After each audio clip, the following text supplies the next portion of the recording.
Brought to you by Basecamp Ed. I'm Morgan, your host of the Homeschool Curious podcast. Whether you're deep in the homeschooling world or just starting to get curious, I'm here to bring you inspiring conversations with parents, educators, and business owners navigating the wild, wonderful world of parenting. Let's get curious together. Hey everyone, welcome back to the Homeschool Curious podcast. Today, I get to sit down with Amelia Murdock, a second-generation homeschooler who's been on this journey for over 10 years with her 4 daughters and turned her passion for art and reading into something incredible, dash into learning. Amelia is here to share how she created a phonics-first, story-rich curriculum that actually makes early readers beg for just one more book. We also dive into why individualized learning is the superpower most kids never get in traditional school, and how she balances running a thriving business while homeschooling her 4 girls. We're talking flexible schedules, the magic of weaving arts and music into every week, what exploded for her company during the pandemic, and a huge dose of encouragement for anyone who's feeling the homeschool tug right now. Trust me, this episode will leave you inspired and ready to help your kids fall in love with learning. Today's episode is sponsored by Basecamp Ed, a community building app that is free for parents to find local, like-minded families, dedicated teachers, and educational resources. Connect with parents to form your own co-ops, playdates, or groups. Need a math tutor or a sports coach? Teachers can list their credentials. There is also a business platform to discover game-changing educational brands. Take control of your child's educational journey. Visit their website at basecamped.com or download it in the App Store. Homeschooling was never meant to be done alone. It takes a village. Build it with Basecamp Ed. I have Amelia Murdock here with me. Tell me a little bit more about you and your family. Hey Morgan, I am so happy to be here. I am so inspired by all that you're doing, and I'm glad that you have had me on. I've homeschooled since my oldest was in preschool. So I think it's been like 10 years now, and I'm actually a second generation homeschooler.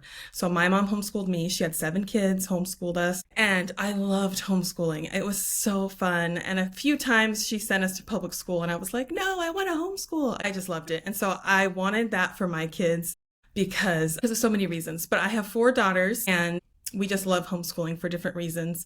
And I started Dash into Learning because my oldest was struggling so much with learning to read with the resources that were out there. You know, people would send me, oh, everyone uses this or this. And I would try it and I'd be like, what? This looks like it's from 1984 and is so boring and not interesting. Like, can we please have an update? I'm actually a professional artist. So I wrote and illustrated all the books for my reading program. And basically the idea was, you know, phonics is so important for kids to learn, but it's always been taught in such a boring way, like drill and kill, lesson manuals, just so boring. I was like, why can't this be exciting, adorable stories for kids while they're learning the very beginning of phonics? And so that's what I created. And my daughters have all learned to read from it and they all love reading. And so we've just enjoyed homeschooling ever since. My company has grown. We have handwriting and spelling and all sorts of things for elementary age homeschoolers. So I have 3 boys and I'm pregnant with my 4th boy. So I love that you have 4 girls. What's the age of your kids today? Yeah, it's so funny how the gender thing, it's like, I just think we make gender, like it's crazy. My oldest is 13 and then I have a 10-year-old and then a 7-year-old and a 5-year-old. I'm actually pregnant with number 5. Yay! And we don't know if it's a boy or a girl yet, and it's a big surprise. The baby in general is a big surprise, but it'll be so fun. We'll see if it's a boy or a girl. So I kind of get to do find out, or are you? Yeah, we're planners, so we're gonna find out at the 20-week ultrasound. Oh, yeah. Okay, but it'll be a 6-year. Thanks, you're so sweet. It'll be a 6-year gap, which is kind of like, well, so I'm gonna kind of keep doing this homeschool thing for another 20 years here. So oh my gosh, now it'll I be can't fun. wait to hear if it's a boy or girl. I know. After 4 girls, it's like, well. I kind of always said 4 was like my magic number. And my husband, I think he's more desperate for the girl at this point than I am. Girl. Like, can we just go for 5? I think the 5th will be the girl. And I'm like, it's not, like, it's going to be another boy. Like, you just don't know. You just don't know. And the thing is, like, at first I was like, all one gender, like I'm missing out. But I'm kind of like, it's so much easier to have one gender. Like we have everything that we need. Either way, it's like, it's going to work out. But it's funny. Yeah, this fourth boy that I'm due in 2 months, I haven't even bought a single thing. I'm like, he is fine. I don't need anything. Yeah, I know. The fourth child is like, you'll survive. We got this already. That's awesome. I should not be admitting this on the podcast. I have never done in any of my pregnancies, just full-blown missed my last appointment. That was supposed to be an ultrasound and to meet the OBGYN. I've never done that before. Like that. You're just like, I'm good. Crazy. Your brain's just like, we're good. We got this. We don't need anything. My kids are very close in age. So like I am in the trenches. Yeah. Like my oldest is only 5. So we're going to have 4 boys, 5 and under. So it's a little chaotic 24/7. That is crazy. But it's going to be so awesome. Like now that my kids are ages 5 to 13, this is like the golden stage. We are so happy. Like no one's driving yet. Everyone's out of diapers. I'm out of the fog of, well, now I'm pregnant again. I was out of the fog of toddlers and babies. And I was just like, this is why I'm a mom. This is so fun to see them excelling and doing things and they're their own person. Like it is so, so worth it. So I'm not the ultimate baby toddler mom, but I have realized I'm the ultimate like ages 5 to 13 mom. I just love it. So if you're in the trenches, you're going to make it and it's going to be awesome. So you mentioned you were homeschooled growing up and loved it. And so as a second generation homeschooler, how has that kind of shaped your approach today now as a mom and an educator? Yeah, so some of the things that I loved about being homeschooled and that I think really impacted my entire life and where I am now is I just had the time to develop my talents and my passions. So I would just do, the core subjects in the morning. And by noon, I was done with all of my school. In the afternoon, my mom was like, you can focus on your art, your music. I played 4 instruments. I played the violin, the cello, the piano, the organ. Yeah. And I really, really focused on my art. And I had time to ride horses. Like that was kind of my sport. And when you're in a public traditional school schedule, you just don't have the time. It's just not there. I remember I was like, I'm doing all this work when I was 13. This is so annoying to do all this practicing or whatever. But when I turned about 16, I was like, wow, no one else knows how to do this stuff. Like, this is really cool. And people were super impressed that I had actually developed these skills. And I was able to get into the university of my choice early. And then I was able to go to a really exclusive art atelier in New York City where I really honed my craft really well. I was the youngest in the school. And I think it's all came from being homeschooled and having that time to develop my passions. And that led to basically me creating Dash Into Learning. I never would have had the skills to do this if I had just gone the traditional route, I think. And then the other thing that I loved about homeschooling is that my mom really pushed the entrepreneurial side of it. She was like, don't get a job. That's such a waste of time. Like, work for yourself. So I started teaching piano lessons when I was 13. I started teaching horse lessons when I was 14 to, neighbor kids. And I actually would buy ponies really cheap, like for $500. And then I would train them all summer or all year and show them. And then I would sell them. And that's how I paid for all of my college. And so it was just really cool to be able to just be outside of the box for real and be thinking like, hey, no, I don't need to sit at a retail job for $7 an hour. Like I can. So I didn't really worry about scholarships or anything because I was like, I just got to make my own money and pay for school, And so I wanted that for my kids. I want them to be able to have time for their passions and be able to think outside of the box. And that's one of the big reasons that we are doing this. Love that story. When I was a homeschool curious mom and started doing more research about whether or not I wanted to homeschool my boys, you just hear so many of the youth, like the success stories of having time for your passion. Most children are going to come home from school at 3 or 4, and then they've been gone for 8 or 9 hours and they're exhausted. They don't have time or the energy to do what they want. And then the second piece, the entrepreneur piece. I mean, every homeschool resource has been started by a previous homeschooler who saw a need. Like you said, they think outside of the box. They're creative. They love what they do. They're not sitting behind a desk 9 to 5 every single day. That is what I want to instill in my boys from a very early age. Yeah. And it's totally, totally possible. And I'm so grateful for that. Another one of the jobs that I did I think I started when I was 12 or 13, I would draw equine portraits for like rich horse people. And so I would take my little flyers to all the horse shows, and I would get commissions for drawing people's horses. My mom was very supportive. And so as a parent, it's like, hey, let's get my child out there. And it takes effort on the parents' part to support, but I'm so grateful for that. It's been a great role model, and I'm able to do that with my kids. So yeah. And so you started Dash into Learning, was it 2018? Is that the right year? It was like 2019 is when we first started selling, right before 2020. And do you feel like 2020 was a good year to have a homeschool resource? No. It was actually amazing. So 2020 was huge. It was just like huge spike because everyone, not even homeschool moms, just every parent was like, I need something at home to do with my kid. And so 2020 was a huge boost, and I think a real blessing for the company. And it just really got my name out there. We've now taught, I think, 50,000 children how to read. We've sold, 500,000 books. And so it's been really exciting to see it grow. Yeah, that's incredible.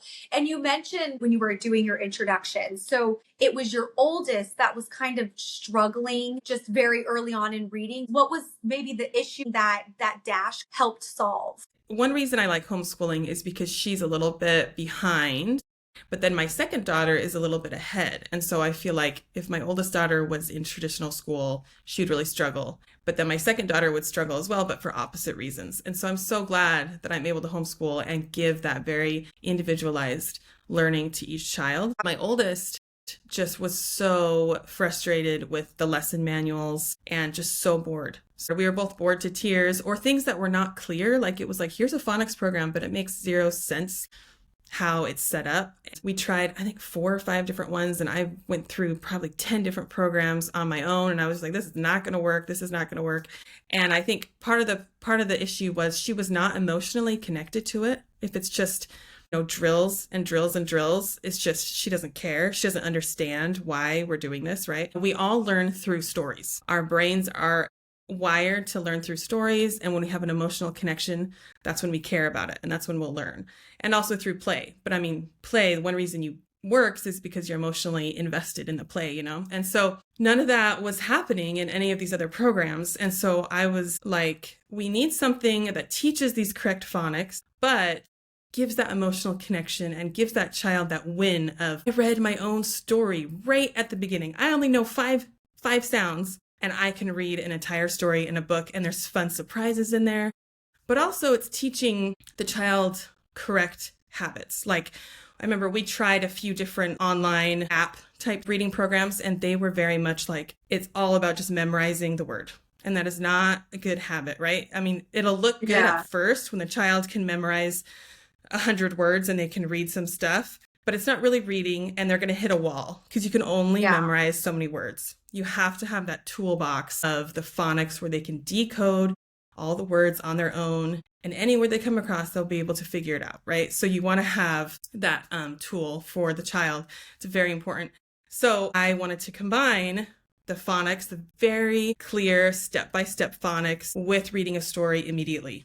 And that's what the Dash into Learning is. And the characters are also super important. I reuse the characters throughout all the different programs, and kids love just being connected with those characters. And they're funny and interesting, and that gives them that emotional connection that other programs just don't have if it's just lesson manual after lesson manual. That really helped her, and she just kind of took off with these books, and it's been amazing. That is amazing. And so does it focus primarily on basically around starting at the age of 5, and then what grade levels does Dash go into? Yeah. So basically, whenever you feel like your child is ready to start reading, some kids it's 4, some it's 5, some it's 6. It really depends where your child is at. My second daughter started the Dash program when she was 3, and she was reading Narnia when she was 6. So it just depends on the child, Yeah. So I would say, but my older child got through the program when she was 7 and was fluently reading closer to 8. Every child is their own thing, but having this clear program is super helpful. So I would say it's basically designed to start age 4 to 5. And then we have a full language arts homeschool program now for kindergarten, 1st grade, 2nd grade, 3rd grade, and 4th grade. We have the whole schedule for the entire year, and we cover grammar, spelling, emotional resilience, the reading, all that stuff. And that's another thing that I was really attracted to about homeschooling is that every child is unique and has a different Yes. learning style. And you were mentioning your oldest struggled a little bit, but then your second, maybe she probably saw her big sister doing it and picked it up quicker, or whatever the case may be. But it's so true. It's so cool about homeschooling. There's some moms that I'll have on the podcast, and I'm like, what grade is your child in? She's like, well, there's not really a grade, because they're like doing fourth grade math, but second grade reading, and they're technically a third grader. It's so individualized to your child and what they need and want that year. It's the thing I love about that is they don't have the comparison. And so wherever they are, it is okay. As long as you're making a little progress. Yeah, as long as you're making a little progress every day and you're working a little bit every day, that is what matters, and they will get there. But it's so nice not to have them feel like, wow, I really had to be held back in school and all my friends, because that happens to kids, and it's, it can be traumatizing, right? And so it's so nice not to have that comparison, and every kid can feel much more like I'm on my own journey, and that's what learning is. I only just started what would be kindergarten for my 5-year-old. Yeah.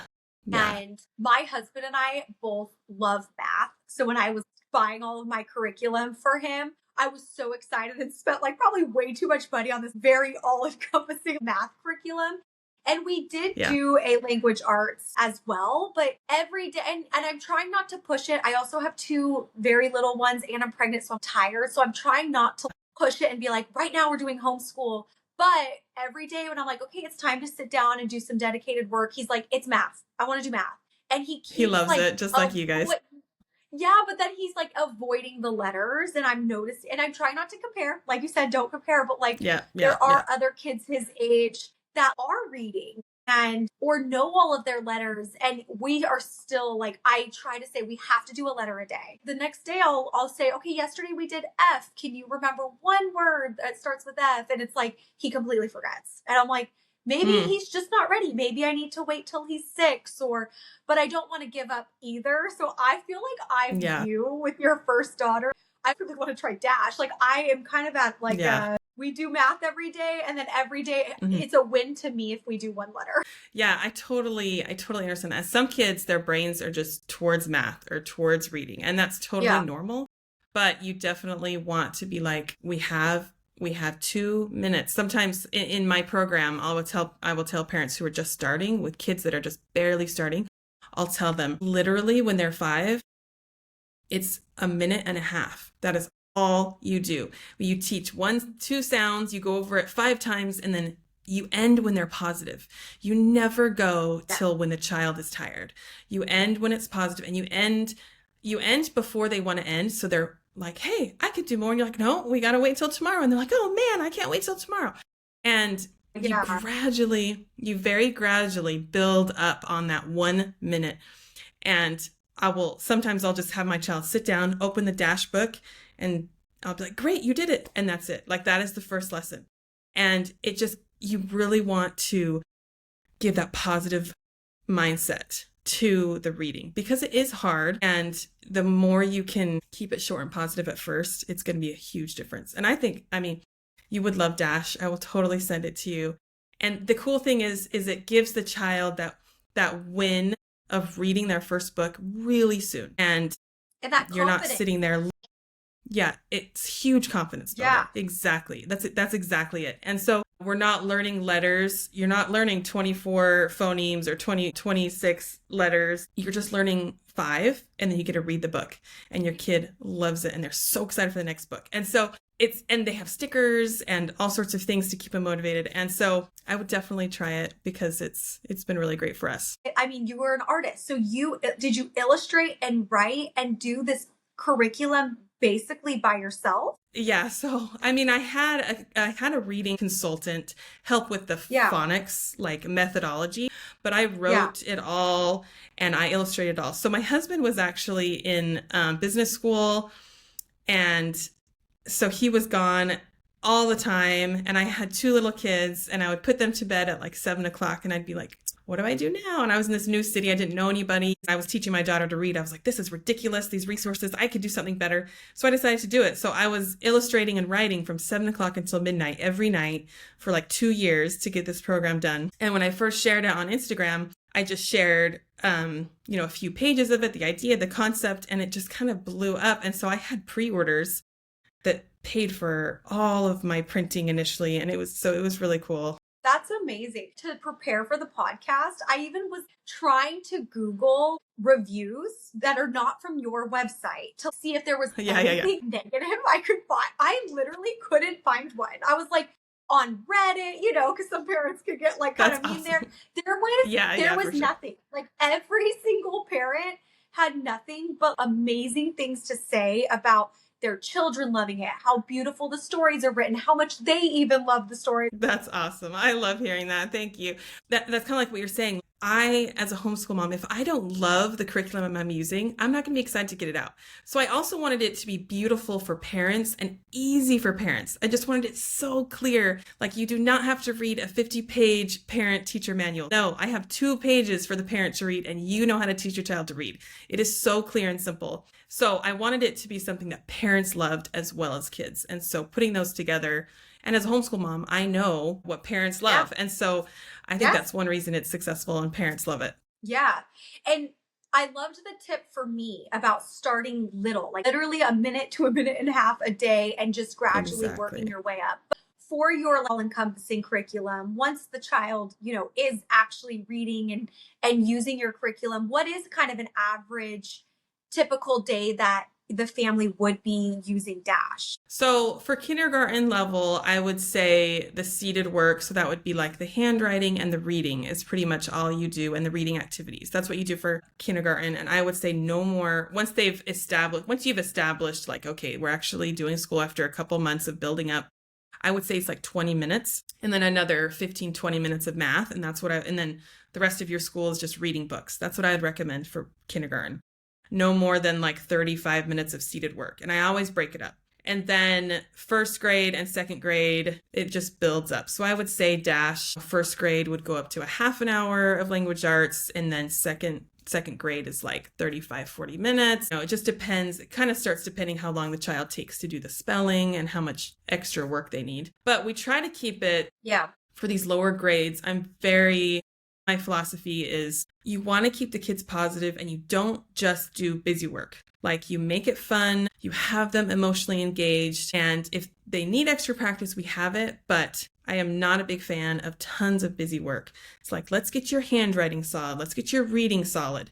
And then from there, you'll be able to take off and do everything that you need to do. Yeah, I love that. What's next for you and Dash? Do you have any plans? Well, right now we actually have, for anyone that's listening, we have a Dash into Homeschool free start program. So it's a 2-week program that anyone can get on and download completely for free. And it's our total language arts program for kindergarten, first grade. And you get 2 weeks to try it out. And I would highly recommend that for anyone that just wants to try it out, peek into it, see if it works for your family.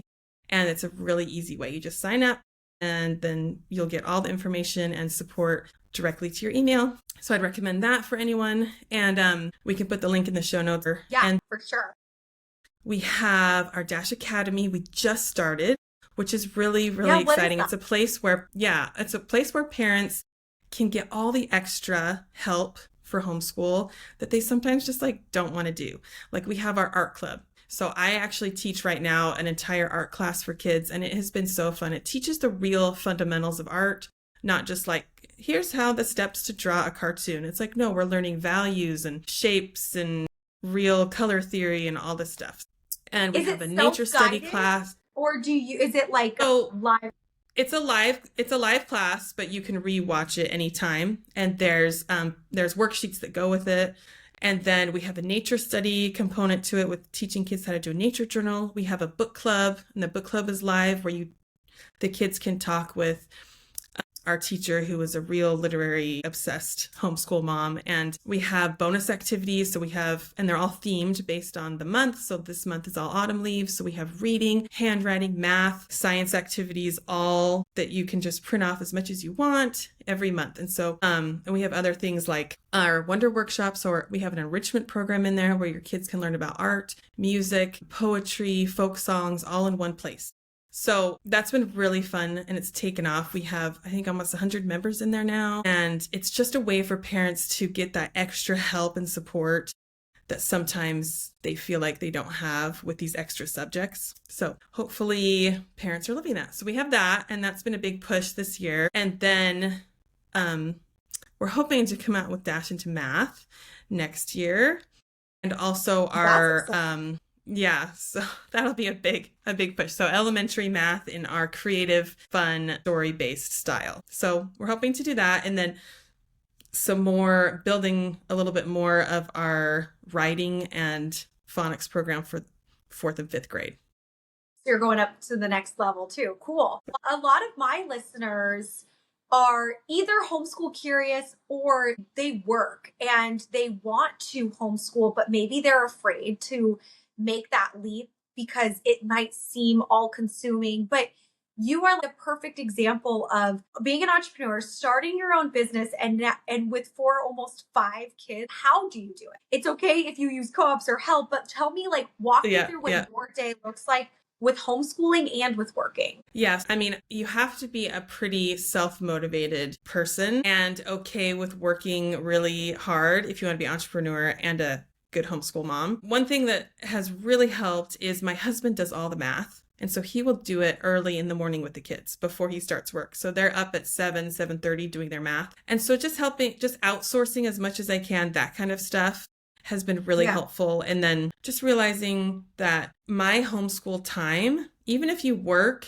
you need 2 hours at some point where it's a dedicated, sacred time, and I can get all my kids' homeschool done in 2 hours. And so I don't schedule anything during that time, no meetings, no appointments from, 10 to 12 or whatever it is. That's it. That's all I focus on. And if I can get that done, then I can feel good about working other times of the day, right? It's like, okay, if I have to work this whole afternoon, I know I connected with my kids, I helped them, they've gotten what they need, and now I can do what I need. And so that's really helpful to realize, hey, let's make sure we get that done in our day, and then I can focus on other things for the company and feel like I'm doing well. Every single homeschool parent that I talk to says exactly what you just said about the 2-hour intentional sacred hours. The fact that we are sending our children to school for 8 hours a day and all they need is 2 very focused intentional hours is mind-blowing to me. Just as a kindergartner, we're lucky we get an hour a day. We don't need much more than that. But to think that even as they get older, that's really all they need, it's crazy that we're sending them off for 8 hours. What a waste of time. I mean, it's subsidized babysitting, right? It's like you have to realize it's not really needed, but it's needed for parents who are working, and the government has been like, well, we'll just babysit your kids. So I would never feel bad about my kids not doing 7 hours of school. It's like, okay, that's a totally different, they're offering something totally different. That is not what I need. I don't need 7 hours of babysitting, because that's essentially what it is. And so just realizing that helps me be like, I'm okay. And also I just remember growing up, like, hey, I had 3 hours a day to do all my passions and talents and really build skills. And that is worth so much. So are your 4 girls also very artistic, or what types of hobbies are they into when they're not homeschooling? So we actually do a lot of music. They all play violin. And I really believe in the power of music to build their brains. It's so good for kids to learn that discipline that comes from music. And it's almost like learning another language, right? And so there's so many parts of the brain that it really fires up. And there's so much research saying it's so good for kids. And that's one reason also why it's so sad in public schools to see the arts being cut and the STEM being so important. It's like, I understand STEM is great, but it's like these other things are super valuable and important too. So they all play violin, and I spend in the afternoon like 20 minutes with the younger ones practicing with them. My older one can practice on their own, but it is a big commitment. Piano is easier. If you want your kids to do music, I would start with piano. It's way easier. Yeah. But it still gives so much good value for kids. So they all play that, and then they all ride horses. I'm just obsessed with horses, and so it's my hobby. And I need my kids to do it with me, so I'm not doing it by myself. And so they do that, and that's really fun. And all then they like, you're so lucky. They all love it. I mean, I kind of had to like push it a little. Like, for example, we don't listen to any music. We don't listen to any music in our house except classical, because I'm like, I want them to love classical music, so they want to play it. And most pop music to me is just kind of like junky messages. Just a little. A little bit, yeah. And that's the nice thing about homeschools. I can be like, this stuff is really cool, huh, guys? And so it is so funny. Like my second daughter, we were like at some church 4th of July picnic, and they were playing some rock music, just like normal patriotic rock music. And she was like, Mom, what is that terrible sound? It's music. And she's like, what? It was so funny. But then my oldest two are obsessive writers. They will write book after book after book, graphic novel after graphic novel. I mean, it is their obsession. And so that's really cool to see that take off. And then, my husband was a big soccer player, and my third daughter loves soccer. And so she's doing less horses and more soccer. And so, I mean, we definitely go for where they're interested in, but I'm kind of like, you need to have a base knowledge or skill in music and some horses just in our family and stuff like that. But then if you want to do other stuff, that's great. And it causes such a tight-knit family. That's the other amazing thing that comes out of homeschooling is they do it together and they grow up together doing these things that they love. 100%. I mean, I ran all these businesses with my sister as a kid. And we did everything together, and we are so tight, so close. She's my best friend in the world, and that's been really cool. And then like my husband, his parents they're great parents, but very much like stay in the box, academia, like traditional route for everything. You never start your own business. That was kind of his mentality growing up. And so I've helped him kind of break out of that thinking a little, but he had 4 brothers, and they were not friends at all. And it's so sad because their parents are very good parents, but our kids will like be cuddling on the couch together, reading books to each other, and they're like 10 and 13. And my husband's like, this is a very different childhood than I had. This never would have even. And so it's cool to see he sees the difference. So he wasn't homeschooled. He was not. He was very traditional. Public school, college. I don't want to be too braggy, but I think he saw how cool I was, and he was like, that's cool. He obviously loved me and what I was doing with my life. And he was like, I see the difference in your family. All my siblings are entrepreneurs. They all are doing their own thing. It's really cool. If you did it because you homeschooled, let's try this. And it is more mainstream. I mean, when I was a kid, I was super alone. I knew nobody that homeschooled. And now my kids, half of the kids their age in our church, they all homeschool. It's like so common. It's everywhere. It's the norm. Yeah. I love that.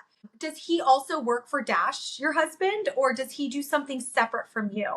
So he runs all of the non-creative side of Dash, the stuff that I don't like to do. He does all of the boring office, stuff. Administrative, the money, the management, but he loves it. And so he does run all that. He has his own consulting firm for economics because that was his career. He works from home for that. So he splits his time really between the two companies. I'm hopeful. My dream is that Dash becomes big enough that he can 100% do nothing but Dash. I mean, we're kind of close, but just building companies, you know how it goes.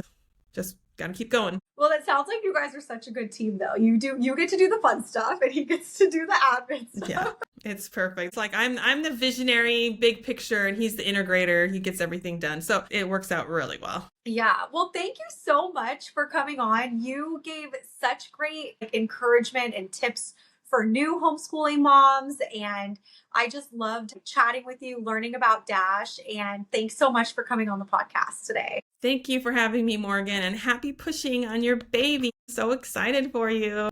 This has been a production of the Ultimate Homeschool Podcast Network. If you made it all the way to the end, you are amazing. Thank you for listening and your support. Let's stay connected, and here are my tasks for you. Subscribe, like, and share on your favorite podcast app or on my website, basecamped.com. Follow me on Instagram and Facebook at basecamped.app. And go download Basecamp if you haven't already. Leave a comment and spread the love.